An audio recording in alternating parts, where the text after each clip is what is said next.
తొమ్మిదికి ఇట్లా పెట్టుకొని నేను ప్రతి సంవత్సరము పెట్టుకుంటాను. ఇట్లాగే బయట వంట వేసుకుంటాను. పొయ్యి ఆవు పిడకలు పెట్టుకొని చేసుకుంటాను. ఈసారి నాకు దగ్గర ఆవు పిడకలు లేవు. పసుపు పూసేనండి. దబరికి పొంగలు పెట్టుకుంటాం కదా, పసుపు కుంకుమ పెట్టుకోవాలి. పసుపు పూసి మధ్యలో మళ్ళీ పెడుతున్నాను. ఇక్కడ పసుపు కుంకుమ దాన్ని పొంగలు పెట్టుకున్నాను అండి. బయట పొంగలు పెట్టాను కదా సూర్యుడికి. ఇక్కడ ఇలా పూజ చేసుకున్నాను. ఈరోజు నవరాత్రులు 6వ రోజు శ్యామలాదేవిది. ప్రతిరోజు 2 పూట్ల కుంకుమ పూజ అన్నీ చేసుకుంటా అండి. అమ్మవారికి ఇలా పూజ చేసుకున్నాను. కుంకుమ పూజ దీపమై పెట్టుకొని ఈరోజు సుబ్రహ్మణ్య స్వామికి కూడా షష్ఠి కదండి.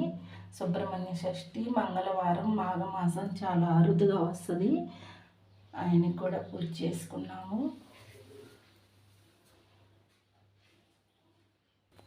మాఘమాసంలో శివయ్యకి చాలా ప్రాముఖ్యత. అలాగే సూర్యనారాయణమూర్తికి కూడా, సూర్యుడికి కూడా చాలా ఇష్టం అండి. అలాగే శ్యామలాదేవి నవరాత్రులు కూడా అన్నీ వచ్చాయి చూడండి. ఈరోజు రథసప్తమి, పొద్దున్నే షష్ఠి ఉండింది కదా సుబ్రహ్మణ్య స్వామికి. మంగళవారం షష్ఠి, రథసప్తమి 7:50కి పెడుతుంది కదా. మేము జిల్లేడాకులు అవి పెట్టుకొని స్నానం చేసామండి. ఆవు పాలు పోస్తున్నా అండి. రోజు అమ్మవారికి నైవేద్యం పెడతాను ఆవు పాలు. ఈరోజు పొంగల్లో పోసాను. పాలు పోసాను కదండి. ఇప్పుడు బెల్లం వేయాలి. సూర్యుడికి బెల్లం పొంగలంటే చాలా ఇష్టమని నేను ప్రతి సంవత్సరం ఇలా పెట్టుకుంటాను. రథసప్తమి చాలా ప్రాముఖ్యత అండి. మనము ఆయన 7 గుర్రాల మీద రథం మీద వస్తాడు కదా. ఇప్పుడు దాకా చలిగా ఉన్న వాతావరణం కొంచెం వేడొస్తుంది.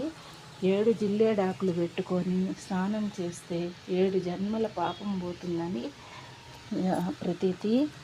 7 జిల్లేడాకులు, 7 రాగి ఆకులు పెట్టుకొని, అక్షింతలు పెట్టుకొని, భుజాల మీద తల మీద పెట్టుకొని స్నానం చేయాలి. నదుల్లో అట్లా చేస్తారు. మనకు లేనప్పుడు ఇంట్లో కూడా చేసుకోవచ్చు. మనకి దగ్గరగా నదులు లేనప్పుడు ఇంట్లో చేసుకోవచ్చండి స్నానం. మనం పోలేని పరిస్థితిలో ఉన్నప్పుడు. దాన్ని బెల్లం వేస్తున్నాను. బెల్లం వేసాను.